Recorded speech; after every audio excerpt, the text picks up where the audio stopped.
Hello வணக்கம், நான் கணபதி. எல்லாரும் எப்படி இருக்கீங்க? எஸ்எஸ்சி ஜிடிக்கு சின்சியராக படிச்சுட்டு இருப்பீங்க. உங்களுக்கும் சென்ட்ரல் கவர்மெண்ட் எக்ஸாம் ப்ரிப்பேர் பண்ணக்கூடிய எல்லாருக்கும் ஒரு நற்செய்தி தான் சொல்ல போகிறேன். என்னன்னு பாருங்க, டாஃப் ஐஸ் இன்ஸ்டிடியூட் ஆஃப் சென்ட்ரல் கவர்மெண்ட் எக்ஸாம்னு சொல்லி ஒரு பிரான்ச் தென்காசியில் நம்ம ஓப்பன் பண்ண போகிறோம். இதில் யாரெல்லாம் கலந்து கொள்ள போகிறாங்க அப்படின்னு பார்த்தீங்கன்னா, இன்கம் டேக்ஸ் இன்ஸ்பெக்டராக இருக்கக்கூடிய மனோஜ்குமார் சார் கலந்துக்க போகிறாங்க. அதை தொடர்ந்து பேங்கிங் ஆஸ்பிரன்ஸ் எல்லாருக்குமே தெரிஞ்ச ஒரு முகம் அப்படின்னா கணேஷ் சார் அவங்களும் கலந்து கொள்ள போகிறாங்க. அடுத்து என்னன்னு பார்த்தீங்கன்னா, என்டிபிசி எக்ஸாமில் கிளியர் பண்ணி ஸ்டேஷன் மாஸ்டராக இருக்கக்கூடிய ரயில்வேல ஸ்டேஷன் மாஸ்டராக இருக்கக்கூடிய மகாராஜா சாரும் கலந்து கொள்ள போகிறாங்க. இவங்க எல்லாம் என்ன காரணத்தினால வராங்கன்னு பார்த்தீங்கன்னா, ஒரு கரியர் கைடன்ஸ் ப்ரோக்ராம் தான். பேங்கிங் ஆஸ்பிரண்ட் ஆகட்டும், ரயில்வே எஸ்எஸ்சி படிக்கக்கூடிய மாணவர்களாகட்டும், உங்கள் எல்லாருக்குமே சில பல சந்தேகங்கள் இருக்கத்தான் செய்யும். அதை தீர்த்துக்கணும் அப்படின்னீங்கன்னா 28ஆம் தேதி ஜனவரி மாதம் நம்ம தென்காசியில் தான் இந்த டாஃப் ஐஸ் ப்ரோக்ராமில் இந்த கரியர் கைடன்ஸ் ப்ரோக்ராமும் நடக்குது. அதில் நீங்கள் இவங்ககிட்ட வந்து உங்கள் சந்தேகங்களை தேர்ந்தெடுத்து கேட்டுக்கலாம். சரியா? நாம் இன்னைக்கு கிளாஸ்க்குள்ளே போகலாம். நீங்கள் பண்ண வேண்டிய ஒரே ஒரு விஷயம் என்ன அப்படின்னு பார்த்தீங்கன்னா, தென்காசி பிரான்ச்சுக்கு கால் பண்ணி உங்கள் நேமை ரிஜிஸ்ட்ரேஷன் பண்ணி வச்சுக்கோங்க. அதுதான் ரொம்ப முக்கியமான விஷயம். ரைட், வாங்க கிளாஸ்க்குள்ளே போகலாம். ரேஷியோ அண்ட் ப்ரொப்போர்ஷன் தான் நம்ம பார்க்க போகிறோம். அதில் என்னன்னு பார்த்தீங்கன்னா, கண்டிப்பாக எஸ்எஸ்சி ஜிடிக்கு ஒரு கொஸ்டின் இல்லைன்னா 2 கொஸ்டின் வரைக்கும் கேட்குறதுக்கு வாய்ப்புகள் இருக்குது. மினிமம் கண்டிப்பாக ஒரு கொஸ்டின் எதிர்பார்க்கலாம். ரைட், ஆனால் ரேஷியோனா என்னன்னே தெரியாமல் நம்ம சால்வ் பண்ணிக்கிட்டே இருக்க வரைக்கும் ஒரு பிரயோஜனமும் இல்லாமல் இருக்கும். அதனால தான் என்னென்னு சொன்னீங்கன்னா, மினிமமாக ஒரு அடிப்படை அறிவோட உள்ளே போயிடலாம். சரி, இப்போ நான் உங்ககிட்ட கேட்குறேன், 1 ரூபா காயின் காயினில் என்னென்ன காயின்லாம் இருக்குது அப்படின்னு கேட்டோம்னா, 2 ரூபா காயின் இருக்குது, 1 ரூபா காயின் இருக்குது, 5 ரூபா காயின் இருக்குது அப்படின்னு நீங்கள் சொல்வீங்க. ரைட்டா? அப்போ என்னென்ன காயின்லாம் இருக்குது? 1 ரூபா காயின் இருக்குது, அடுத்து என்னென்னா 5 ரூபா காயின் இருக்குன்னு சொல்லுதோமா? அப்போ இந்த 2 காயின் இருக்குது அப்படிங்கிறத சொல்கிறோம். 1 ரூபா காயின் இருக்குது, 1 ரூபா காயின் கூட வேண்டாம், 2 ரூபான்னு போட்டுக்குமே. 2 ரூபா காயின் இருக்குது, 5 ரூபா காயின் இருக்குது. ரைட்டா? இந்த 2 காயின்களோட எண்ணிக்கையும் சம எண்ணிக்கையில் இருக்கும். சரியா? 2 ரூபா காயினில் எனக்கு வந்து ஒரு 8 காயின் இருக்குது அப்படின்னா 5 ரூபா காயின்லையும் 8 காயின் இருக்கணும். அப்போ இதுதான் ரேஷியோ அப்படிங்கிறது தெரியும். சரியா? அப்போ இந்த 2 என்னது? காயினுடைய மதிப்பு. அங்கே தான் நீங்கள் புரிஞ்சுக்கணும். காயினோட மதிப்பு, காயினோட எண்ணிக்கை இல்லை. இது ஒரு 2 ரூபா அப்படின்னு சொல்லி ஒரு காயின், இது 5 ரூபா அப்படிங்கிற ஒரு காயின். இதில் 2ஓட எண்ணிக்கையும் சமமாக இருக்குது. அப்போ 2 ரூபா காயின் வந்து ஒரு 8 இருக்குது அப்படின்னா 5 ரூபா காயின் வந்து ஒரு 8 இருக்கும். அவ்வளோதான். 2ஓட எண்ணிக்கையும் சமமாக இருக்குது அப்படிங்கிற பட்சத்தில் அதைத்தான் நம்ம ரேஷியோ அப்படின்னு சொல்ல போகிறோம். அப்போ ரூபாய் என்னவா இருக்கும் அப்படின்னு பார்த்தீங்கன்னா, மொத்த ரூபாய் என்னவா இருக்குன்னு பார்த்தீங்கன்னா 2 × 8 16 ரூபா இருக்கும். அடுத்து 5 × 8 என்னன்னு பார்த்தீங்கன்னா 40 ரூபா இருக்கும். இதை சுருக்கினீங்கன்னா மறுபடியும் அதே ரூபா மதிப்புக்கு வந்துடும். சரியா? அப்போ இதில் இருந்து நீங்கள் தெரிஞ்சுக்கிட்ட விஷயம் என்னன்னு பார்த்தீங்கன்னா, ரேஷியோ அப்படிங்கிறது மதிப்பு வந்து, சரிங்களா, மதிப்பு ரூபாயினுடைய மதிப்புன்னு வச்சுக்கோங்க. 2 ரூபா 5 ரூபான்னு மதிப்பு வச்சுக்கோங்க. அதனுடைய எண்ணிக்கை என்னன்னே தெரியாமலே இருக்கும். ரைட்டா? அந்த கருப்பு கலரில் எழுதியிருக்க இந்த 8 8ன்னு போட்டிருக்கோம்ல, இந்த மாதிரி எண்ணிக்கை என்னன்னு தெரியாமல் இருக்கும். ஆனால் ரூபாயினுடைய ஏதாவது ஒரு மொத்த மதிப்புக்கான க்ளூ இருக்கும். இதை வச்சு தான் நம்ம கண்டுபிடிக்க வேண்டியதாக இருக்கும். இதை முதல்ல புரிஞ்சுக்கோங்க. வாங்க கிளாஸ்க்குள்ளே போயிடலாம். அடிப்படை அறிவில் நம்ம தெளிவாகிக்கிட்டோம். இப்போ என்னன்னு பார்க்கலாம். சரி, ஃபஸ்ட்டு என்னன்னு பாருங்கள். ஒரு வகுப்பில் 50 மாணவர்கள் உள்ளனர். ஆண் மற்றும் பெண்களின் விகிதம் 16:9 எனில் வகுப்பில் உள்ள ஆண் மற்றும் பெண் மாணவர்களின் எண்ணிக்கையின் சராசரி விகித சமன்பாடு காண்க. ரைட்டா? சராசரி விகித சமன்பாடு காண்க. யாருக்குள்ளது அப்படின்னு பார்த்தீங்கன்னா, ஆண் மற்றும் பெண்ணுடைய சராசரி விகித சமன்பாடு அப்படின்னு சொல்லி கேட்டிருக்காங்க. மீன் ப்ரொப்போர்ஷன் அப்படிங்கிறது இங்கிலீஷில் சொல்லியிருப்பாங்க. ரைட்? அப்போ சராசரி விகித சமன்பாடு கண்டுபிடிக்கிறதுக்கு எனக்கு ஃபார்முலா என்னன்னு பாருங்க. சராசரி விகித சமன்பாடு. இதை யாரும் நோட் பண்ணாதீங்க. ரைட்டா? நான் கணக்கு எழுத நீங்கள் நோட் பண்ண வேண்டிய அவசியம் இல்லை. ஹிண்டை மட்டும், ஃபார்முலாவை மட்டும் நோட் பண்ணிக்கோங்க. ரைட்டா? சராசரி விகித சமன்பாடுக்கான ஃபார்முலா √A × B. அது என்ன A × B? இப்போ ஆண் பெண் என்னுடைய சராசரி விகித சமன்பாடு கேட்டாங்கன்னா, ஆண்களோட எண்ணிக்கை இன்ட்டு பெண்களோட எண்ணிக்கை பெருக்கி ரூட் எடுத்துட்டிங்கன்னா அதுதான் ஆன்சர் அப்படின்னு சொல்லுவாங்க. அப்போ ஆண்களோட எண்ணிக்கை தெரியணும். ரைட்டா? ஆண்களோட எண்ணிக்கையும் பெண்களோட எண்ணிக்கையும் தெரியுமான்னு கேட்டிங்கன்னா தெரியாது. ஆண்களுடைய பெண்களுடைய விகிதம் தான் தெரியும். ரைட்டா? அப்போ என்னன்னு பார்த்தீங்கன்னா, சரி, இப்போ என்னென்னா ஆண்களுடைய விகிதமும் பெண்களுடைய விகிதமும் என்னன்னு பார்த்தீங்கன்னா 16:9 அப்படின்னு சொல்லியிருக்காங்க. அப்போ 16 ரூபா காயின், இது 9 ரூபா காயின். ரைட்டா? ஆண், இது என்னன்னு பார்த்தீங்கன்னா பெண் அப்படிங்கிறது தெரியும். ஆண், இது என்ன பார்த்தீங்கன்னா பெண்கள் அப்படிங்கிறது தெரிஞ்சிருக்கும். 16 ரூபா காயின், இது 9 ரூபா காயின். இது காயினுடைய மதிப்பு தான், இதனுடைய எண்ணிக்கை நமக்கு என்னன்னு தெரியாது. இந்த ரெண்டு காயினுடைய மதிப்பையும் கூட்டினீங்கன்னா உங்களுக்கு எத்தனைன்னு சொல்லிட்டாங்க. ஆண்களுடைய எண்ணிக்கையும் பெண்களுடைய எண்ணிக்கையும் கூட்டினீங்கன்னா மொத்தம் 50 மாணவர்கள் இருக்கிறாங்க அப்படின்னு சொல்லிட்டாங்க. ரைட்டா? அப்போ ரெண்டு காயினுடைய மதிப்பையும் கூட்டினா எனக்கு என்ன 50 அப்படின்னு சொல்லிட்டாங்களா. அப்போ என்னன்னு பார்த்தீங்கன்னா 16 9 25. அப்போ 25 ரூபா காயினோட மதிப்பு மொத்தம் எனக்கு எத்தனை இருக்குன்னு பார்த்தீங்கன்னா 50ன்னு சொல்லிட்டாங்க. அவ்வளோதான். ரைட்டா? என்னன்னு பாருங்க, இது 16 ரூபா காயின், இது 9 ரூபா காயின். இதனுடைய எண்ணிக்கை தெரியாது. ஆனால் இந்த ரெண்டு காயினுடைய மதிப்பையும் கூட்டுனீங்கன்னா எனக்கு 50 ரூபாய் இருக்குது, அதாவது 50 மாணவர்கள் இருக்கிறாங்கன்னு சொல்கிறாங்க. அப்போ இந்த ரெண்டு ரேஷியோவும் கூட்டினீங்கன்னா 25 ரூபா காயின் ஆகிடும். ரைட்டா? ரெண்டு பேரையும் சேர்க்கணும்னா அப்போ ரேஷியோவையும் சேர்த்துக்கலாம். ரைட்டா? அப்போ 25 ரூபா காயின் 50 ரூபா இருக்குன்னு 50 ரூபா அப்படின்னு மதிப்பு இருக்குன்னா அப்போ 25 ரூபா காயினில் எத்தனை இருக்குது? ரெண்டு காயின் இருந்தால் தானே 50 ரூபா. ரைட்டா? அப்போ என்னென்னா 25 × 2 போட்டிருந்தீங்கன்னா எனக்கு 50 ரூபா இருக்கும். சரியா? 25 ரூபா காயின் இருக்குது, அதில் ரெண்டு காயின் இருந்தால் தான் எனக்கு 50 வந்துருச்சா? அவ்வளோதான். இப்போ என்னென்னா காயினோட எண்ணிக்கை தெரிஞ்சிருச்சு, எல்லாமே ரெண்டு காயின் தான் இருக்குது அப்படின்னு தெரிஞ்சிருச்சு. இப்போ கணக்கில் கேட்கக்கூடியது என்ன கேட்குறாங்கன்னு பார்த்தீங்கன்னா சராசரி விகித சமன்பாடுக்கு ஆண்கள் எவ்வளோ பெண்கள் எவ்வளோன்னு கேட்கணும். அப்போ 16 காயின். சரியா? 16 காயின்ஸ் இருக்குன்னு வச்சுக்கோங்க. 16 ரூபா அப்படின்னு இருக்கு, அதில் ரெண்டு காயின் இருந்துச்சுன்னா 32 ரூபா. அப்போ ஆண்கள் 32. அடுத்து பெண்கள் எவ்வளோன்னு பார்த்தீங்கன்னா 9 காயின். ஸோ 9 × 2 என்னன்னு பார்த்தீங்கன்னா 18. அப்போ என்னன்னு பார்த்தீங்கன்னா 32 18. அப்போ ஆண்கள் 32 பேர் இருக்காங்க, பெண்கள் 18 பேர் இருக்காங்க அப்படிங்கிறது தெரிஞ்சிச்சு. இந்த ரெண்டுத்தையும் பெருக்கி ரூட் எடுத்துட்டிங்கன்னா அதுதான் எனக்கு என்னன்னு பார்த்தீங்கன்னா சராசரி விகித சமன்பாடு. அப்போ ரூட் எடுத்துடலாமா? ஓகே வாங்க. அப்போ 32 × 18 அப்படிங்கிறது தான் கேள்வியாக இருக்குது. ரைட்டா? 32யும் 18யும் பெருக்குனா உங்களுக்கு என்ன கிடைக்கும்னு பாருங்கள். ஓகே, ஒரு சிம்பிளான ஒரு விஷயத்தை வச்சு எடுத்துடலாம். ஓகே, சிம்பிளான விஷயத்தை வச்சு எடுத்துடலாம், வாங்க பார்க்கலாம். ஓகே, என்னன்னு பாருங்கள். 32யும் 18யும் நீங்கள் பெருக்கிட்டீங்கனாலே 576 தான். ரைட்டா? நீங்கள் பெருக்கி பாருங்கள், 576 அப்படின்னு வந்திருக்கும். 576க்கு ரூட் எடுத்தீங்கன்னா 24. அப்போ ஆன்சர் என்னன்னு பார்த்தீங்கன்னா 24 அப்படிங்கிறது தான் சரியான ஆன்சர். ரைட்? கணக்கை நான் நல்லா ப்ரீஃபில் எக்ஸ்பிளனேஷன் நல்லாவே பண்ணியிருப்பேன். ரைட்டா? அதுதான் நமக்கு ரொம்ப முக்கியமான விஷயம், அதை நோட் பண்ணிக்கங்க. அப்போ இனிமேல் சராசரி விகித சமன்பாடு அப்படின்னு சொன்னாங்கன்னா உங்களுக்கு புரியணும். ஓகே, சரி. அடுத்து என்னன்னு பார்க்கலாம். இரு எண்களின் விகிதம் 2:3. இரு எண்களிலிருந்தும் 7 கழிக்கப்பட்டால் புது விகிதம் 7:11 என மாறுதான். சிறிய எண்ணை காண்க அப்படிங்கிறது தான் கொஸ்டினாக இருக்குது. இந்த மாதிரி ரெண்டு ரேஷியோ வச்சு கணக்கு இருந்துச்சுன்னா நான் சொல்லக்கூடிய இந்த மெத்தடை பயன்படுத்துங்க. ஆனால் அதுக்கு முன்னாடி என்னன்னு பார்த்தீங்கன்னா இந்த விஷயத்தையும் தெரிஞ்சுக்கலாம். ஓகே, ஃபஸ்ட்டு நார்மலான மெத்தடில் பார்க்கலாம். ரெண்டு எண்களுடைய விகிதம் என்னன்னு சொல்லிட்டாங்கன்னு பார்த்தீங்கன்னா 2:3 சொல்லிட்டாங்க. அப்போ 2 ரூபா காயின் எத்தனை இருக்குன்னு தெரியுமா? தெரியாது. ரைட்டா? இது 2 ரூபா காயின், அதில் எண்ணிக்கை எவ்வளோன்னு தெரியுமா? தெரியாது. அதை எக்ஸ்ன்னு வச்சுக்கிட்டோம். 3 ரூபா காயின் எவ்வளோ இருக்குன்னு தெரியாது, இது என்ன எண்ணிக்கையோ அதே தான் இதுவும் இருக்கும்னு சொல்லிட்டேன். ரைட்டா? இப்போ இதில் இருந்து நான் என்ன பண்ணுறேன்னு பார்த்தீங்கன்னா 7 கழிச்சோம் அப்படின்னு சொல்லிட்டாங்கன்னா 7 கழிக்கிறீங்க. 7 கழிச்ச உடனே உங்களுக்கு ரேஷியோ என்னவா மாறுதுன்னு பார்த்தீங்கன்னா 7:11 அப்படின்னு மாறுதான். சரியா? 7:11. சார் இதுவும் ரேஷியோ தானே, இதுலேயும் எனக்கு இந்த மாதிரி எக்ஸுக்கு பதிலாக ஒய்ன்னு போட்டிருக்க வேண்டியதானே? தாராளமாக போடலாம். போட்டிருந்தீங்கனாலும் என்ன ஆயிருக்கும்? ஒய்யும் அடிபெயர்க்கும். அவ்வளோதான். ரைட்டா? அதனால தான் நம்ம போடலை, வேறு எதுவுமே இல்லை. ஓகே, சரி. இப்போ போட்டீங்களா? இப்போ இதுலேருந்து நான் எக்ஸ் தான் கண்டுபிடிக்கணும். எக்ஸ் கண்டுபிடிச்சிடலாமா? அப்போ என்ன பண்ணியிருப்பீங்க? கிராஸ் மல்டிப்ளை பண்ணியிருப்பீங்க. இந்த 11 இங்கே கொண்டு போய் மல்டிப்ளை பண்ணியிருப்பீங்க. இங்கே இருக்கக்கூடிய டேமை அங்கே 7ல் கொண்டு போய் மல்டிப்ளை பண்ணியிருப்பீங்க. மல்டிப்ளை பண்ணலாமா?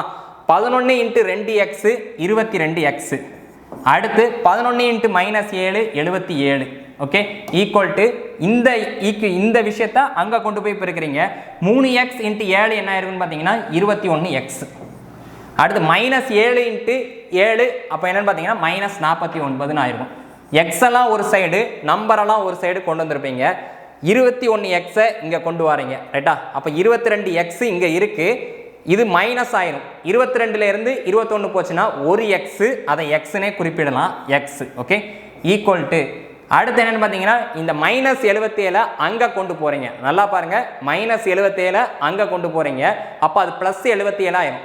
அப்போ 77 அங்கே ஆல்ரெடி -49 இருக்குது. 77 இருந்து உங்களுக்கு 49 போச்சுன்னா என்னன்னு பாருங்கள், 59 69 அதுக்கப்புறம் என்னென்னு பார்த்தீங்கன்னா ஒரு 8 சரிங்களா. 59 69 அதுக்கப்புறம் ஒரு 8 சரியா. அப்போ என்னென்னு பார்த்தீங்கன்னா 28 அப்படிங்கிறது தெரிஞ்சிடும்.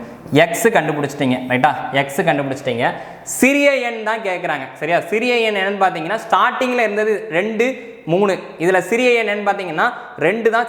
சின்ன 2 ரூபாய் காயின் எத்தனை மதிப்பு என்னன்னு கேட்குறாங்க. அப்போ 2x வேல்யூ தான் கேட்குறாங்க. ஓகே, 2x வேல்யூ கேட்குறாங்க. அப்போ என்னன்னு பாருங்கள், 2x வேல்யூ என்னன்னு கேட்டாங்கன்னா 2 × 28 = 56 அப்படின்னு தான் போடணும். புரிஞ்சுதா? இதுதான் நார்மலான ஒரு ட்ரெடிஷ்னலான மெத்தட். ஆனால் இவ்வளோ தூரம் சால்வ் பண்ணணுமான்னு கேட்டிங்கன்னா சிம்பிளாக சால்வ் பண்ணலாம். நான் சொல்லக்கூடிய இந்த மெத்தடை ஃபாலோ பண்ணிங்கன்னா வாங்க கிளாஸ்க்குள்ளே போயிடலாம். என்னன்னு பாருங்கள், ஃபஸ்ட்டு என்ன ரேஷியோலாம் கொடுத்துருந்தாங்க, 2 ரேஷியோ கொடுத்துருக்காங்க. 2:3, அடுத்து என்னன்னு பார்த்தீங்கன்னா 7:11. ஓகே, அதை முதல்ல எழுதிக்கங்க ரைட்டா. அப்போ என்னென்னா பார்த்தீங்கன்னா இது இன்னொரு மெத்தட் சரியா, இதோட முடிஞ்சது கணக்கு ரைட்டா. அப்போ முதல்ல 2 ரேஷியோ கொடுத்துருந்தாங்களா, 2:3, அடுத்து என்னன்னு பார்த்தீங்கன்னா 7:11 அப்படின்னு கொடுத்துருந்தாங்க. இப்போ என்ன சொல்லியிருந்தாங்க, நம்பரை கழிக்கிறாங்க சரியா. இந்த ரேஷியோலேருந்து நம்பரை கழிக்கிறாங்க. எவ்வளோ கழிக்கிறாங்கன்னு பார்த்தீங்கன்னா 2 நம்பர்ல இருந்தும் 7 கழிக்கிறாங்கன்னு சொல்லிட்டாங்க.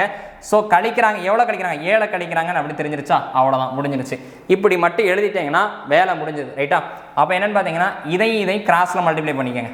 அப்போ என்னன்னு பார்த்தீங்கன்னா 11 × 2 என்னன்னு பார்த்தீங்கன்னா 22, 7 × 3 21 சரியா. அப்போ 22 21 அப்படின்னு கிராஸில் மல்டிப்ளை பண்ணதில் தெரிஞ்சிருச்சு. அந்த 2 சப்ட்ராக்ட் பண்ணிக்கோங்க. ஓகே, நல்லா பாருங்கள், 2 ரேஷியோவும் எழுதிட்டு அவங்க 7 கழிக்கிறோம் அப்படின்னு சொன்னதுனால 7, இந்த நம்பர்லேருந்து 7 கழிச்சிருக்காங்க, இந்த நம்பர்லேருந்து 7 கழிச்சிருக்காங்கனால 2 பக்கமும் 7. ஓகே, கிராஸ் மல்டிப்ளை பண்ணிக்கோங்க. 11 × 2 22, 7 × 3 21. அப்போ 22லேருந்து 21 போச்சுன்னா எனக்கு பேலன்ஸ் 1 அப்படிங்கிறது தெரியும். அப்போ என்னன்னு பார்த்தீங்கன்னா ஒரு எக்ஸ் அப்படின்னு அர்த்தம் சரியா. ஒரு எக்ஸ், இந்த ரேஷியோக்குள்ளே கிடைக்கக்கூடிய விஷயத்தை எக்ஸ் அப்படின்னு சொல்லியே குறிப்பிட்டுருங்க ரைட்டா. கிராஸில் மல்டிப்ளை பண்ணி கழிச்சுக்கோங்க. அதே மாதிரி இங்கேயும் கிராஸில் மல்டிப்ளை பண்ணிக்கோங்க சரியா. இங்கேயும் கிராஸில் மல்டிப்ளை பண்ணிக்கோங்க. அப்போ என்ன கிடைக்குன்னு பார்த்தீங்கன்னா 7 7 49, 11 × 7 என்னன்னு பார்த்தீங்கன்னா 77. அப்போ 49 77 சப்ட்ராக்ட் பண்ணீங்க அப்படின்னு பார்த்தீங்கன்னா, சப்ட்ராக்ட் பண்ணிங்கன்னா மைனஸ்லாம் ஆன்சர் குறிப்பிட வேண்டாம். 77லேருந்து 49 கழிச்சிங்க அப்படின்னு பார்த்தீங்கன்னா உங்களுக்கு 28 அப்படின்னு தெரிஞ்சிடும். அப்போ ஒரு எக்ஸ் எனக்கு எவ்வளோன்னு பார்த்தீங்கன்னா 28. அவங்க கேட்குறது என்னன்னு பார்த்தீங்கன்னா சிறிய எண்ணை காண்க அப்படின்னு சொல்லியிருக்காங்க. இங்கே கிடைக்கக்கூடிய ஆன்சரை இந்த இருக்கலாம் ஸ்டார்டிங்கில் என்ன ரேஷியோ எழுதுனீங்களோ அந்த 2த்துக்கு தான் பயன்படுத்த முடியும். அப்போ 2x தான் சின்ன எண் சரியா. 2x என்னன்னு கேட்குறாங்க. அப்போ ஒரு எக்ஸ் 28னா 2x 56, அவ்வளோதான். சிம்பிளாக முடிஞ்சிருச்சா. இதுதான் நான் சொல்லக்கூடிய மெத்தட். இதை பயன்படுத்திங்க. 2 ரேஷியோவும் எழுதி 2த்துக்குள்ள டிஃபரன்ஸ் சொல்லிட்டாங்க, 7 7ன்னு சொல்லிட்டாங்க. ஸோ 7 கிராஸ் மல்டிப்ளை பண்ணி கண்டுபிடிக்க போறீங்க, அவ்வளோதான். மேலே கிடைக்கக்கூடியதுக்கு இத்தனை எக்ஸ். இப்போ இந்த 2த்தையும் கழிச்சு உங்களுக்கு 2x கிடைச்சுன்னா 2x = இந்த 2த்தையும் கிராஸ் மல்டிப்ளை பண்ணி 28ன்னு எழுதிருப்பீங்க ரைட்டா. 2x = 28 அப்படிங்கிற மாதிரி கிடைச்சிருக்கும். ஓகே, அந்த மாதிரி பாங்க கூட கிடைக்கலாம். ஓகே, அப்போ ஆன்சர் 56ங்கிறது தான் சரியான ஆன்சர். ஓகே, அடுத்து தேர்ட் சம் என்னன்னு பார்த்தீங்கன்னா ஒரு 4வது விகித சமன்பாடு காண்க. 4வது விகித சமன்பாடு காண்பதற்கு எனக்கு 4 நம்பர் இருக்கணும் ரைட்டா. அந்த ஈக்குவேஷன் என்னன்னு பாருங்க, ஒன்றுமே இல்லை. 4வது விகித சமன்பாடுனா 4, 3வது விகித சமன்பாடுனா 3 நம்பர் இருக்கணும். ஓகே, அப்போ என்னெல்லாம் இருக்குதுன்னா a/b = c/d, இதுதான் 4வது விகித சமன்பாடு ரைட்டா. 4 நம்பர், 4 வித்தியாசமான நம்பர் இருக்கணும். ஓகே, a/b = c/d, ஏன்னு ஒரு நம்பர், பின்னு ஒரு நம்பர், சின்னு ஒரு நம்பர், டின்னு ஒரு நம்பர். இதில் அப்படியே வரிசையாக அப்ளை பண்ணிடலாமா. ஃபஸ்ட்டு என்னன்னு பாருங்க, 2 மணி 40 நிமிடம் சொல்லியிருக்காங்க ரைட்டா. 2 மணி 40 நிமிடம் சொல்லியிருக்காங்க. இதை நீங்கள் 2.4ன்னு எடுத்தாலும் ஆன்சர் வரும். ஓகேவா, 2.4 அப்படின்னு எடுத்தாலும் ஆன்சர் வரும். ஆனால் சிலருக்கு ட்ரெடிஷ்னலாக இது பின்னத்தில் இருக்குது சரியா. 2 மணி 40 நிமிஷம் இருக்குது, எல்லாத்தையும் நான் மணிக்கு மாற்ற போகிறேன் அப்படிங்கிறதுல கரெக்டாக இருப்பாங்க. ஸோ அந்த மாதிரி ஆட்களுக்கு நான் சொல்கிறேன் பாருங்க. என்னென்னு பார்த்தீங்கன்னா 2 மணி 40 நிமிடம் சொல்லியிருக்காங்களா. 2ங்கிறது மணி ஹவரில் இருக்குது, ஆனால் 40ங்கிறது எனக்கு என்னென்னு பார்த்தீங்கன்னா நிமிஷத்தில் இருக்குது.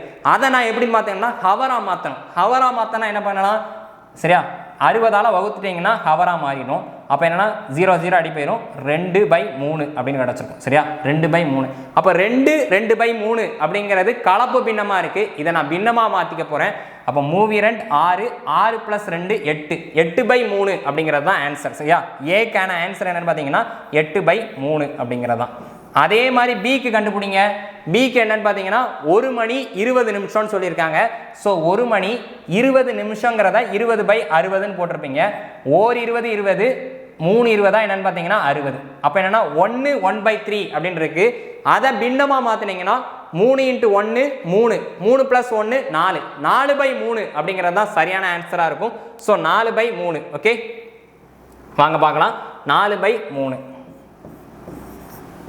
அடுத்து என்னன்னு பார்த்தீங்கன்னா சி கண்டுபிடிக்க போறீங்க அவங்களே கொடுத்துட்டாங்க 10 அப்படிங்கிறத கொடுத்துட்டாங்க ஸோ 10 அப்படிங்கிறத டைரெக்டாக சப்ஸ்டிட் பண்ணிடலாம் அது நிமிஷத்துலலாம் இல்லை அடுத்து டி தெரியுமான்னு கேட்டிங்கன்னா டி தான் தெரியாது இதைத்தான் கண்டுபிடிக்க போறீங்க 4வது விகித சமன்பாட்டை காண்க அப்படின்னா டி என்னங்கிறத தான் கண்டுபிடிக்க போறீங்க ஓகே இப்போ பார்க்கலாமா இப்போ என்னன்னு பாருங்க சரி ஒரு பின்னம் நல்லா கேளுங்க ஒரு பின்னம் அது வகுத்தல் இருக்கக்கூடியதும் பின்னமாக இருக்கு ஒரு பின்னம் வகுத்தல்ல இருக்கக்கூடியது பின்னமாக இருந்துச்சுன்னா இது என்ன பண்ணுங்க தலை மாற்றி பெருக்கிட்டீங்கன்னா ஆன்சர் கரெக்டாக கிடச்சிரும் அப்போ தலை மாற்றிடலாமா அப்போ என்ன கிடச்சிருக்குன்னு பாருங்க 8/3 அப்படின்னு இருக்கும் சரியா ஃபர்ஸ்ட் 8/3 இருக்கும் அதுக்கு கீழே இருக்கிறதும் வகுத்தல்ல இருக்கிறதும் பின்னமாக இருக்குது அப்போ என்ன பண்ணணும்னா அதை தலை மாற்றிக்கணும் அப்போ என்ன பண்ணியிருப்பீங்க 3/4 அப்படின்னு பெருக்கல்ல போட்டுடலாம் ஓகே ஈக்குவல் டு 10/d அப்படிங்கிறது கண்டினியூவாக வந்துக்கிட்டே இருக்கும் ஓகே இப்போ அடிச்சிடலாமா 3 அடி போயிடும் 1 4 4 2 4 8 அப்படிங்கிறது மட்டும்தான் இருக்கும் ரைட்டா அப்போ என்னன்னா 2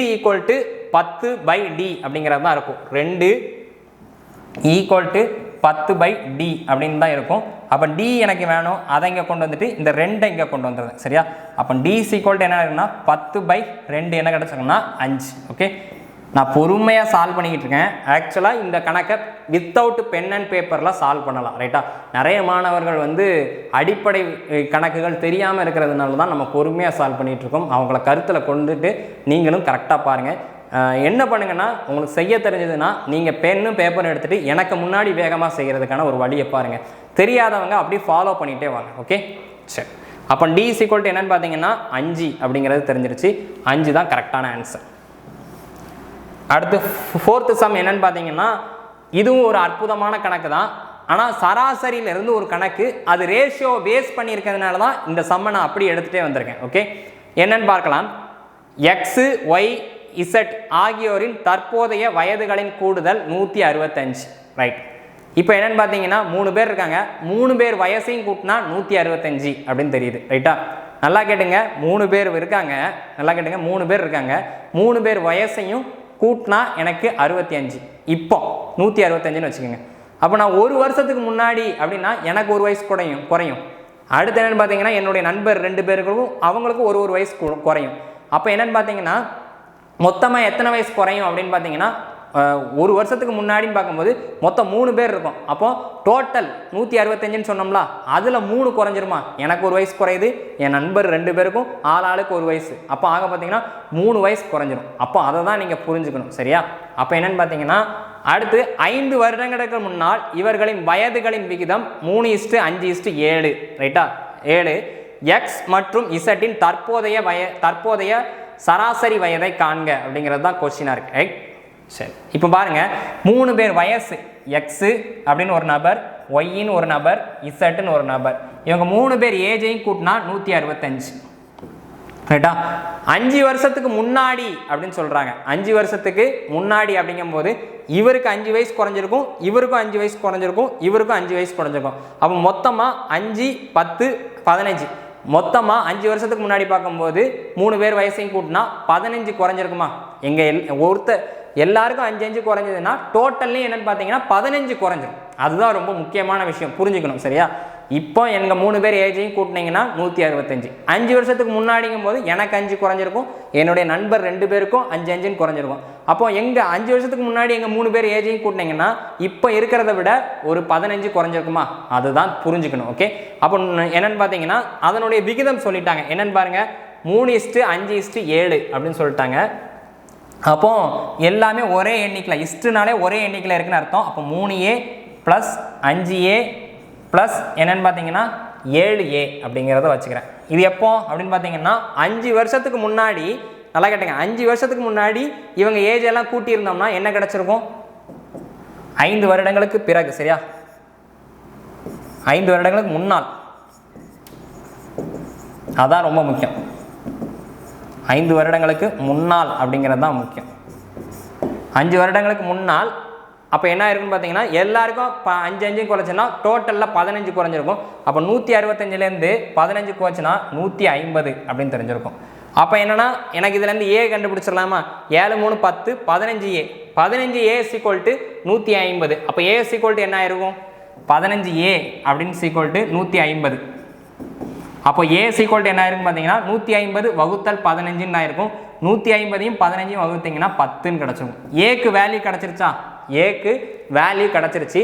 அப்போ அதுலேருந்து நம்ம போட்டுடலாமா? இது யாரு? எக்ஸு. இது என்னன்னு பார்த்தீங்கன்னா இசட். சரியா? அப்போ 3a என்னன்னு பாருங்க. 3a என்ன அப்படின்னு பார்த்தீங்கன்னா 3 × 10 30ன்னு ஆயிருக்கும். 7a அப்படிங்கிறது என்னன்னு பார்த்தீங்கன்னா எல்லாருடைய வயசுனாலும் கண்டுபிடிச்சி வச்சுங்க, தப்பு இல்லை, 70. ரைட்டா? இது யாரோடைய வயசுன்னு பார்த்தீங்கன்னா எக்ஸோட வயசு. இது என்னன்னு பார்த்தீங்கன்னா இசட்டோட வயசு.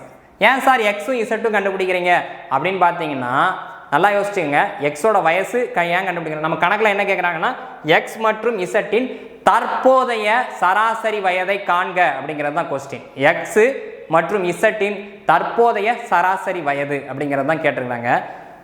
இந்த ஏ மூலமாக நம்ம என்ன கண்டுபிடிச்சோம்? 5 வருஷத்துக்கு முன்னாடி உள்ள வயசை தான் கண்டுபிடிச்சிருக்கோம். 5 வருஷத்துக்கு முன்னாடி இவருடைய வயசு 30. அப்போ 5 வருஷம் கழிச்சு, அதாவது தற்போது என்ன ஆயிருக்கும்? 5 வயசு கூடி இருந்துச்சுன்னா என்ன ஆயிருக்கும்? 35. ரைட்டா? 35 வயசு ஆயிருக்கும். எக்ஸுக்கு எவ்வளோன்னு பார்த்தீங்கன்னா 35. அடுத்து இசட்டுக்கு என்னன்னு பார்த்தீங்கன்னா 70 வயசுன்னு சொல்கிறோமா? அப்போ 75 வயசாக இருக்கும். ஓகே, இதை புரிஞ்சிச்சா? ரைட், எழுதிட்டீங்களா? ஃபைன். இப்போ என்ன கேட்குறாங்கன்னு பார்த்தீங்கன்னா கணக்கில் எனக்கு தற்போதைய சராசரி வயதை காண்க அப்படின்னு கேட்குறாங்க. சராசரி வயதுனா என்ன பண்ணணும்? 2ஐயும் கூட்டி 2ஆல் வகுத்துடலாம். அப்போ என்னன்னு பாருங்க, 75ஐயும் ஒரு 35ஐயும் கூட்டுங்க, என்ன கிடைக்குன்னு பார்த்தீங்கன்னா 110 அப்படிங்கிறது கிடைக்கும். 110 அப்படிங்கிறது கிடைக்கும். அப்போ என்ன ஆயிருக்குன்னு பார்த்தீங்கன்னா 2ஐயும் கூட்டிட்டீங்க, 2ஆல் வகுத்துட்டீங்கன்னா 55. அப்போ எக்ஸும் இசட்டினுடைய தற்போதைய அதாவது சராசரி வயது என்னன்னு பார்த்தீங்கன்னா 55. ஓகே, நோட் பண்ணிக்கோங்க. அப்போ 55 தான் எனக்கு சரியான ஆன்சர். ஓகே, இதை மட்டும் தெளிவாக இருக்கணும். 3 பேர் வயசையும் கூட்டினா 165. எனக்கு ஒரு வயசு குறையுதுன்னா என் நண்பருக்கு 2 பேருக்குமே ஆளாளுக்கு ஒரு வயசு வரும். அப்போ என்னென்னா டோட்டலில் 3 வயசு கூட குறையும். ஓகேவா? ஏன்னா நாங்கள் 3 பேர் இருக்கோம். 3 பேருக்கும் 1 குறைஞ்சாலும் டோட்டலில் 3 குறையும். 3 பேருக்கு 5 குறைஞ்சதுன்னா 3 × 5 15 குறைஞ்சிடும். ஓகே, அப்போ 15 குறையும். 5 வருஷத்துக்கு முன்னாடி இவங்க 3 பேர் ஏஜையும் கூட்டினா 150. 5 வருஷத்துக்கு முன்னாடி என்னுடைய ஏஜோட விகிதம் கொடுத்துட்டாங்க. அப்போ என்னென்னு பார்த்தீங்கன்னா 3a 5a அப்படின்னு எழுதிக்கிறோம். ஸோ ஏ கிடச்சிரும். ஏலேருந்து 3a என்ன 7a என்னன்னு கண்டுபிடிச்சிட்டோம். சரியா? அப்போது 5 வருஷத்துக்கு முன்னாடி 30, அப்போ இப்போ 35 இருக்கும். 5 வருஷத்துக்கு முன்னாடி 70, இப்போ 75 இருக்கும். ரைட்டா? சராசரி தான் கேட்குறாங்க. சராசரினா 2ஐயும் கூட்டி 2ஆல் வகுக்கணும். அப்போ எக்ஸும் இசட்டும் வயசையும் கூட்டினா 110, அதை 2ஆல் வகுத்தா 55. அடுத்து என்னன்னு பார்த்தீங்கன்னா எக்ஸ் மற்றும் ஒய்யின் 3வது விகித சமன்பாடு மற்றும் எக்ஸ் ஒய் மற்றும் இசட்டின் 4வது விகித சமன்பாடுகளின் விகிதம் 7:22 எனில் இசட் ஒய்யை காண்க அப்படிங்கிறது தான் கொஸ்டினாக இருக்குது. ஓகே, சரி. 3வது விகித சமன்பாடுனா என்ன பண்ணியிருப்போம்? 3 நம்பர் வேணும். எக்ஸு ஒய் அப்படின்னு தேவைப்பட்டிருக்கும். சரியா? 3வது விகித சமன்பாடு அப்படிங்கிற பட்சத்தில் எக்ஸு நல்லா பாருங்கள். ஃபஸ்ட்டு எக்ஸ் ஒய்க்கு 3வது விகித சமன்பாடு கண்டுபிடிக்கணும். அப்போ மொதல் நம்பர் எக்ஸு, 2வது நம்பர் ஒய். அடுத்து 3வது விகித சமன்பாடுக்கு நீங்கள் சொல்லவே இல்லையா, 4வது விகித சமன்பாடுக்கு தானே சொன்னீங்க அப்படின்னு சொன்னீங்கன்னா 3வது விகித சமன்பாடுக்கு எனக்கு 3 நம்பர் தான் தேவை. எக்ஸு ஒய் அப்படின்னு வந்துருச்சு. அப்போ இங்கேயும் 2 நம்பர் எழுதணும். நான் என்ன சார் செய்யணும்னு பார்த்தீங்கன்னா ஒன்றுமே இல்லை. சரியா? என்ன பண்ணுங்க அப்படின்னு பார்த்தீங்கன்னா ஒய் இசட். சரியா? 3வது விகித சமன்பாடுனா மொத்தமே 3 விதமான லெட்டர் தான் இருக்கும். ரைட்டா? X Y Z. அப்போ எத்தனை லெட்டர் இருக்குது வித்தியாசமாக? 1 2 3. சரியா? எக்ஸ் ஒய் செட் அப்படிங்கிற 3 லெட்டர் இருக்கும். 4வது விகித சமன்பாடுனா மொத்தம் 4 லெட்டர் இருக்கும். ஓகே, சரி. அப்போ இதுதான் ஃபார்மெட். 3வது விகித சமன்பாடு என்னன்னு கேட்டாங்கன்னா x/y = y/z அப்படிங்கிற ஃபார்முக்கு வரணும். இதில் உங்களுக்கு 3வது விகித சமன்பாடுனா இசட் தான் என்னன்னு கண்டுபிடிக்க வேண்டியது இருக்கும். ஓகே, இசட் தான். அப்போ என்னன்னு பார்த்தீங்கன்னா இதுலேருந்து இசட் ஈக்குவல் டு என்னன்னு கண்டுபிடிச்சிடலாமா? அப்போ என்னன்னா ஒய்யை கிராஸில் மல்டிப்ளை பண்ணியிருப்பீங்க, Y square divided by X அப்படின்னு கிடச்சிருக்கும். ரைட்டா? Y square divided by X அப்படின்னு தெரிஞ்சிருச்சு. ரைட்டா? இதனோட இசட்டோட ஆன்சர் என்னன்னு கேட்டிங்கன்னா Y square divided by X அப்படிங்கிறது தெரிஞ்சிருச்சு. இதுதான் மூன்றாவது விகித சமன்பாடு. நான்காவது விகித சமன்பாடும் கண்டுபிடிச்சிட்டுங்க. நான்காவது விகித சமன்பாடுக்கு எத்தனை லெட்டர் வேணும்? மொத்தம் 4 லெட்டர் வேணும். ரைட்டா? அப்போ எக்ஸ்ன்னு அவங்க கொடுத்துட்டாங்க, எக்ஸ் ஒய் செட்டின் நான்காவது விகித சமன்பாடும் கொடுத்துட்டாங்க. அப்போ X by Y equal to Y by இசட்னு போடக்கூடாது, அதுதான் முக்கியம். ஒய் பை இசட்னு போட்டிங்கன்னா அது மூன்றாவது சமன்பாடாயிருமே. அப்போ என்னன்னா இசட் பை அப்படின்னு போடுவீங்க. இங்கே போடுறதுக்கு எனக்கு எதுவுமே இல்லையே சார் அப்படின்னீங்கன்னா ஒன்றுமே இல்லை, நீங்களாக ஒன்று போடணும். சரியா? நான் என்ன சொல்லியிருந்தேன், மூன்றாவது விகித சமன்பாடுனா 3 வித்தியாசமான லெட்டர் இருக்கணும். ரைட்டா? அப்போ 3 தான் இருக்கணுங்கும் போது X by Y equal to Y by இசட்னு போட்டுக்கிட்டோம். நான்காவது விகித சமன்பாடில் எக்ஸு ஒய் இசட்டின் நான்காவது விகித சமன்பாடு அப்படின்னு அவங்களே கொடுத்துட்டாங்க. அப்போனா எக்ஸ் பை எக்ஸு ஒய் இசட்டுன்னு எழுதிட்டீங்க. இன்னொன்றுக்கு அவங்க கொடுக்கலையே அப்படின்னீங்கன்னா அதைத்தான் நீங்கள் கண்டுபிடிக்கணும். அதை நீங்கள் ஏதாவது ஒரு லெட்டர் வச்சுக்கோங்க. அப்போ ஏ அப்படின்னு வச்சுக்கிட்டீங்க. ரைட்டா? ஏன்னு வச்சுக்கிட்டீங்க. இப்போ இதுலேருந்து இதை மட்டும் கண்டுபிடிச்சிங்கன்னா நான்காவது விகித சமன்பாடு. அப்போ என்ன ஆயிருக்கும் அப்படின்னு பாருங்கள், ஏவை மட்டும் கிராஸில் மல்டிப்ளை பண்ணியிருப்பீங்க. இங்கே என்ன ஆயிருக்குன்னு பார்த்தீங்கன்னா இது இங்கே போயிருக்கும், இசட் இன்ட்டு ஒய்ன்னு வந்திருக்கும், இந்த எக்ஸு வகுத்தலில் வந்திருக்கும். ரைட்டா? சரி, அப்போ என்ன ஆயிடுச்சுன்னு பார்த்தீங்கன்னா மூன்றாவது விகித சமன்பாடு என்னன்னு தெரியும், நான்காவது விகித சமன்பாடு என்னன்னு தெரியும். இந்த ரெண்டுத்துக்கு உள்ள ரேஷியோ தான் அவங்க கொடுத்துட்டாங்க. சரியா? இந்த ரெண்டுத்துக்குள்ள ரேஷியோ தான் 7:22 அப்படிங்கிற ஆன்சர் கொடுத்துருந்தாங்க. வாங்க பார்த்துக்கங்க, 7:22. மூன்றாவது விகித சமன்பாடுக்கும் இந்த இடத்துல இதுதான் கன்ஃபியூஷன் ஆயிருப்பாங்க. கேள்வியை படிக்கக்கூடிய எல்லாருமே கன்ஃபியூஷன் ஆனது. எக்ஸ் மற்றும் ஒய்யின் மூன்றாவது விகித சமன்பாடு கண்டுபிடிக்கணும். அடுத்து எக்ஸ் ஒய் செட்டின் நான்காவது விகித சமன்பாடு கண்டுபிடிக்கணும். அந்த ரெண்டு ஆன்சருக்குள்ள ரேஷியோவானது தான் 7:22. ரைட்டா? அதில் இருந்து இசட் ஒய்ன்னு கண்டுபிடிக்கணும். ஓகே, சரி. இப்போ இந்த ரெண்டு ஆன்சருக்கும் உள்ள ஆன்சர் என்னது? இதுக்கு Y square divided by X. இதுக்கு என்ன ஆன்சர் என்ன? Z Y by X. இந்த ரெண்டுத்துக்குள்ள ரேஷியோ தான் சொல்லிட்டாங்க. அப்போ இந்த ரெண்டுத்தையும் ரேஷியோவில் எழுதிடலாமா? அப்போ என்னன்னா மூன்றாவது விகித சமன்பாடு Y square divided by X. சரியா? அடுத்து நான்காவது விகித சமன்பாடோட answer Z Y by X. Z Y by X.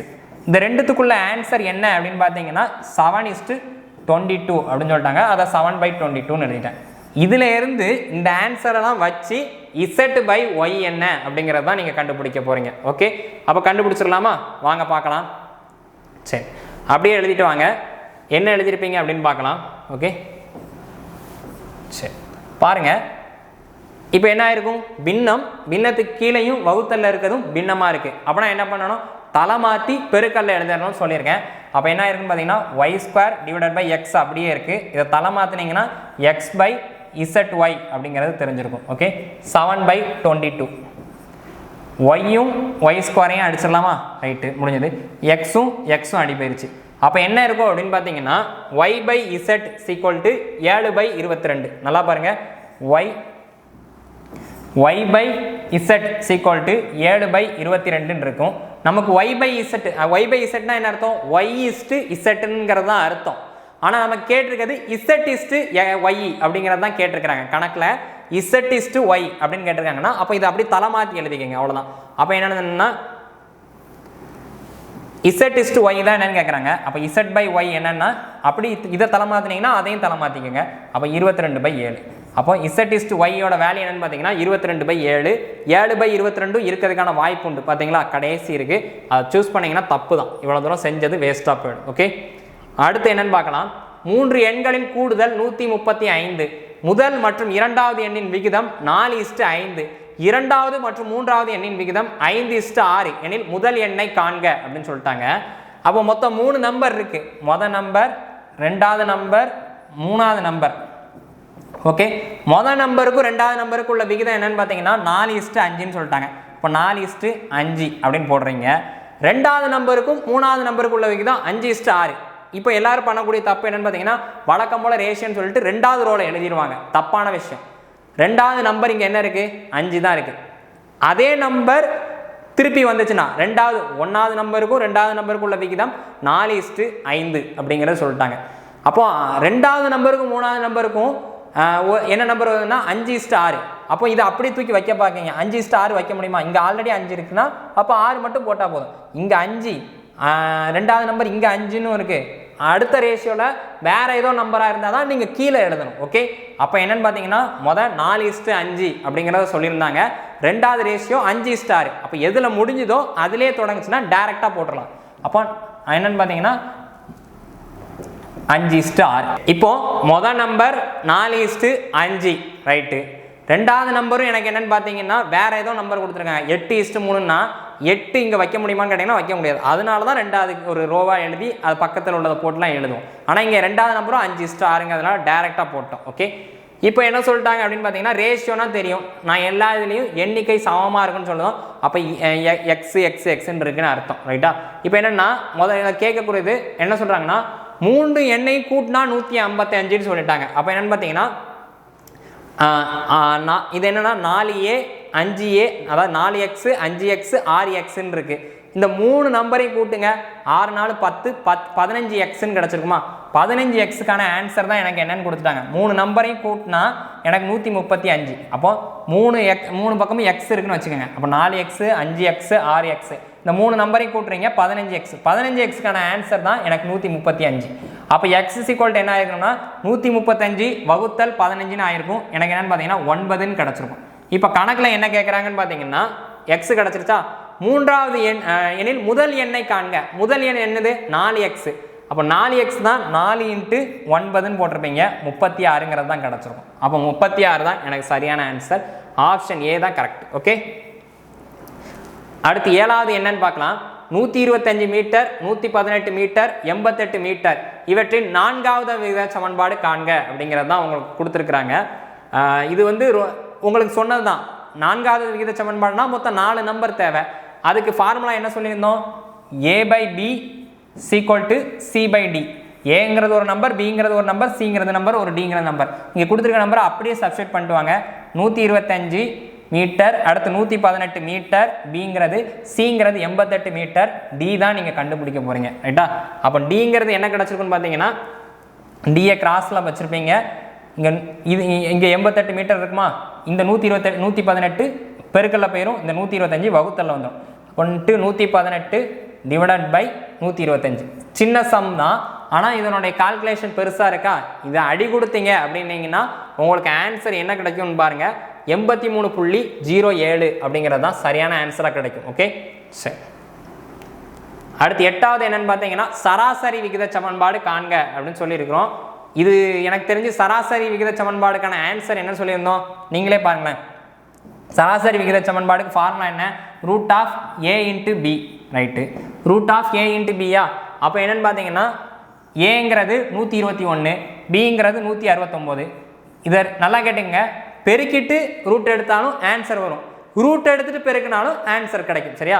அப்போ என்னன்னா 11க்கு ரூட் எடுத்தீங்கன்னா 121க்கு ரூட் எடுத்தீங்கன்னா 11, 169க்கு ரூட் எடுத்தீங்கன்னா 13. சரியா? பெருக்கிட்டும் ரூட் எடுக்கலாம், ரூட் எடுத்துட்டு பெருக்கலாம். ஓகே, அப்போ 11ஐயும் 13ஐயும் பெருக்கினீங்கன்னா 143 அப்படிங்கிறது தான் சரியான ஆன்சர். ஓகே, அப்போ ஆன்சர் என்னன்னு பார்த்தீங்கன்னா 143ங்கிறது ஆப்ஷன் ஏ தான் கரெக்ட். அடுத்து 9வது என்னன்னு பார்த்தீங்கன்னா இந்த கணக்கு எல்லாரும் கஷ்டப்பட்டு செஞ்சுட்டு இருப்பாங்க. நான் சொல்லக்கூடிய இந்த மெத்தடில் செய்யுங்க, சுலபமாக பண்ணிடலாம். என்னன்னு பார்த்தீங்கன்னா அதே தான் 4வது விகித சமன்பாடு அப்படின்னு சொல்லிட்டு கமா கொடுத்துருக்காங்கன்னு பார்த்தீங்களா. இது வரைக்கும் என்னன்னு பார்த்தீங்கன்னா ஃபர்ஸ்ட் நம்பர், இது என்னன்னா செகண்ட் நம்பர், இது தேர்ட் நம்பர், நீங்கள் ஃபோர்த் நம்பர் என்னன்னு கண்டுபிடிக்கணும். சரியா? அப்போ இதை எழுதுவீங்க, அடுத்து டிவைடில் இதை எழுதுவீங்க, அடுத்து அந்த சைடு எழுதுவீங்க. டி மட்டும் தெரியாதுன்னு இருக்கும். ஸோ கிராஸில் மல்டிப்ளை பண்ணி அடி கொடுக்கறதுக்கு சங்கடப்பட்டு இருப்பீங்க. நான் சொல்லக்கூடிய இந்த மெத்தடை பயன்படுத்துங்க, ரொம்பவே சுலபமாக எழுதணும். என்னென்ன லெட்டர்லாம் வருது? ஏவும் பியும் தான் வருது. நான் சொல்ல மாதிரி எழுதுங்க. ஏக்கு பதிலாக 1 அப்படின்னு சப்ஸ்டியூட் பண்ணுங்க, பிக்கு பதிலாக 2 அப்படிங்கிற சப்ஸ்டியூட் பண்ணிடலாமா? அப்போ என்ன பண்ணியிருப்பீங்க? மொதல் இதில் என்ன இருக்கும்? a³ + a² b + ab² இருக்கா? இதில் ab² இருக்கா? இதில் ஏக்கு பதிலாக 1 சப்ஸ்டியூட் பண்ணுங்க, பிக்கு பதிலாக 2 சப்ஸ்டியூட் பண்ணுங்க. என்ன ஆன்சர் வருதுன்னு பார்த்துடலாம். ஓகே, 1³ என்ன கிடைச்சிருக்கும்? 1 தான். அடுத்து a² b அப்படின்னு சொல்லியிருக்காங்க. 1 ஸ்கொயர் பண்ணீங்கன்னா 1 தான். 1 × b என்னன்னு பார்த்தீங்கன்னா b எதுனா 2, அப்போ 1 × 2 2. அடுத்து ab² அப்படின்னு இருக்கு. a என்னன்னு பார்த்தீங்கன்னா 1, b² என்னன்னா 2 ஸ்கொயர் பண்ணீங்கன்னா 4, 4 × 1 4. அப்போ 4 2 6, 6 1 7, 7ன்னு தெரிஞ்சிருச்சா? ரைட்டு. அடுத்து என்னன்னு பார்த்தீங்கன்னா a + b, ரெண்டாவது நம்பர் என்னன்னு பார்த்தீங்கன்னா a + b. அப்போ 1 2 சரியா 1 + 2 ஆன்சர் என்ன இருக்குன்னு பார்த்தீங்கன்னா 3 அப்படிங்கிறது கிடச்சிருக்கும். ஏங்கிறது 1 பிங்கிறது 2 அப்படிங்கிறது தெரிஞ்சிருச்சு. அடுத்து ஃபைனலாக என்னன்னு பார்த்தீங்கன்னா மூணாவது நம்பர் என்ன இருக்குன்னா a² ab + b²ங்கிறது a² + ab + b² இருக்கு. இப்போ என்ன ஆயிருக்கும்னு பார்த்தீங்கன்னா ஏக்கு பதிலாக 1 பிக்கு பதிலாக 2 அப்போ a² 1 ஸ்கொயர் பண்ணால் 1 ab 1 × 2 2ன்னு கிடச்சிருக்கும். b² 2 ஸ்கொயர் பண்ணால் 4 4 2 6 6 1 7 சரியா. இப்போ இந்த எழுத்துக்களை எழுதாமல் அதனுடைய ஆன்சர்களை நம்ம 4வது விகித சமன்பாடில் பிரதியிட்டுலாமா? அப்போ பிரதியிடுங்க. ஃபார்முலா என்னது? ஃபார்முலா என்னன்னு பார்த்தீங்கன்னா முதல் நம்பர் என்னதுன்னு முதல் நம்பர் டிவைடட் பை ரெண்டாவது நம்பர் சரியா. அப்போ முதல் நம்பர் 7 ரெண்டாவது நம்பர் 3. அடுத்து இங்கே என்னன்னா மூணாவது நம்பர் என்னன்னு பார்த்தீங்கன்னா 7 நாலாவது நம்பர் தான் தெரியாது சரியா. அப்போ நார்மலாகவே தெரியும் இங்கேயும் 7 இங்கேயும் 7னா அப்போ இங்கே 3னா அங்கேயும் 3 தான் இருக்க போகுது சரியா. நீங்கள் டி என்னங்கிறது கண்டுபிடிச்சிங்கன்னா ஆன்சர் 3 தான் கிடச்சிருக்கும் வேற சரியா. இந்த 7 இந்த 3 கிராஸில் மல்டிப்ளை பண்ணியிருப்பீங்க 7 × 3 21 இந்த 7 வகுத்தலில் வந்துருக்கும் மறுபடியும் 7 3ஆக மாறி இருக்கும் சரியா. அப்போ என்ன டி வந்து 3ங்கிறது தெரிஞ்சிருச்சு. அப்போ என்னன்னா ஆன்சர் 3 கிடைக்கணும். ஆன்சர் 3 கிடச்சிருக்கு. இப்போ ஆப்ஷனை பார்க்குறீங்க ஆப்ஷனில் 3 இல்லையே சார் அப்படின்னா ஒன்றுமே இல்லை. ஏக்கும் பிக்கும் பதிலாக நீங்கள் ஒரு வேல்யூ போட்டீங்களா அதை இதில் சப்ஸ்டியூட் பண்ணி பாருங்க. நாலாவது ஆப்ஷனை பாருங்கள் 1 + என்ன இருக்குது b/a இருக்கா. அப்போ இந்த ஆப்ஷனை செக் பண்ணி பாருங்க 1 + பிக்கு பதிலாக எத்தனை போட்டோம் 2 டிவைடட் பை a எத்தனை 1 சரியா. அப்போ 2 1ஆல் வகுத்தா 2 தான் 2 + 1 3 இந்த ஆன்சர் வந்துருச்சா. அப்போ நமக்கும் என்ன ஆன்சர் வந்துச்சு டி 3 தான் வந்துச்சு. அப்போ இதுதான் சரியான ஆன்சர். ஓகே வேற எங்கேயுமே வரவே வராது. நீங்கள் செக்னாலும் பண்ணி பாருங்க. ஃபைனலாக 10வது சம் என்ன அப்படின்னு பார்த்தீங்கன்னா தங்கம் வைரத்தின் விலைகளின் விகிதம் 3:2. இதில் தங்கத்தின் விலை வைரத்தின் விலையை விட 600 அதிகம். வைரத்தின் விலையை காண்க அப்படின்னு சொல்லியிருக்கிறாங்க சரியா. என்னெல்லாம் இருக்கு தங்கம் இன்னொன்று என்ன பார்த்தீங்கன்னா வைரம் இந்த 2 இருக்கு. தங்கம் 3 ரூபா அப்படின்னா இதில் என்னன்னு பார்த்தீங்கன்னா 2 சரியா. தங்கத்தினுடைய விலைக்கும் வைரத்தினுடைய விலைக்கும் உள்ள வித்தியாசம் தான் சரியா. அப்போ என்னன்னு பார்த்தீங்கன்னா 3x 2x இந்த ரெண்டுத்துக்குள்ள வித்தியாசம் என்னன்னு பார்த்தீங்கன்னா 1x சரியா. 1xக்கான ஆன்சர் என்னன்னு சொல்லிட்டாங்க 600 ரூபா அப்படின்னு சொல்லிட்டாங்க. ஓகே 600 ரூபா. இப்போ என்ன கேட்குறாங்கன்னா வைரத்தினுடைய விலை என்னன்னு கேட்குறாங்க 2x தான் என்னன்னு கேட்குறாங்க. ஸோ 2x = என்ன இருக்கும் ஒரு ரூபா காயின் 600 ரூபா இருக்குது. அப்போ என்னன்னா 2 ரூபாயில் என்ன இருக்குன்னு பார்த்தீங்கன்னா 1200 ரூபா இருக்கும். அவ்வளோதான் வேற எதுவுமே இல்லை சரியா. 1 ரூபா காயின் மொத்தம் எவ்வளோ இருந்திருக்கும் 600 இருக்க போய் தான் 600 ரூபா கிடச்சிருக்கு. அப்போ 2 ரூபா காயின் 600 இருந்துச்சுன்னா 1200 சிம்பிளான விஷயம் தான் சரியா. 1x = 600னா அப்போ x = 600. அப்போ எக்ஸுக்கு பதிலாக என்ன பண்ணியிருப்பீங்க 2 × 600ன்னு போட்டிருப்பீங்க 1200 சரியா. இவ்வளோ தான். இந்த இடத்துல இதை மட்டும் புரிஞ்சுக்கணும். தங்கம் வைரத்தின் விலைகளின் விகிதம் 3:2. அவற்றுடைய விலைகளுக்கு தங்கம் வைரத்தை விட 600 அதிகம் சொல்றாங்கன்னா அப்போ விலைகளுக்குள்ள வித்தியாசம் அப்போ 3x 2xக்குள்ள வித்தியாசம் 1x தான் 600. வைரத்தின் விலை என்னன்னு கேட்குறாங்க 2x 1200. ஓகே அப்போ என்னன்னா ஆப்ஷன் டி செகண்ட் தான் கரெக்ட். ஓகே இன்னைக்கு இந்த 10 சம்மும் பார்த்தீங்கன்னா எஸ்எஸ்சி ஜிடியில் லாஸ்ட் இயரில் கேட்கப்பட்ட கொஸ்டின் தான். இதே மாதிரி மாடலில் நிறைய ப்ராக்டிஸ் பண்ணி பாருங்கள். நிச்சயமாக அவங்க எல்லாராலையும் சால்வ் பண்ண முடியும். அடிப்படைங்கிறத கற்றுக்கும் போது ஒரு சோர்வு இருக்க தான் செய்யும். ஆனால் அதை கற்றுக்காமல் விட்டிங்கன்னா என்றைக்குமே படிக்க முடியாது. கரெக்டான விஷயங்களை தேடி படிங்க. உங்கள் எல்லாராலையும் ஜெயிக்க முடியும். மாணவர்கள் அனைவரும் மத்திய மற்றும் மாநில அரசு பணியினை பெறுவதற்கு தென்காசி ஆகாஷ் ஃப்ரெண்ட்ஸ் IAS அகாடமியின் அன்பான வாழ்த்துக்கள். தேங்க்யூ.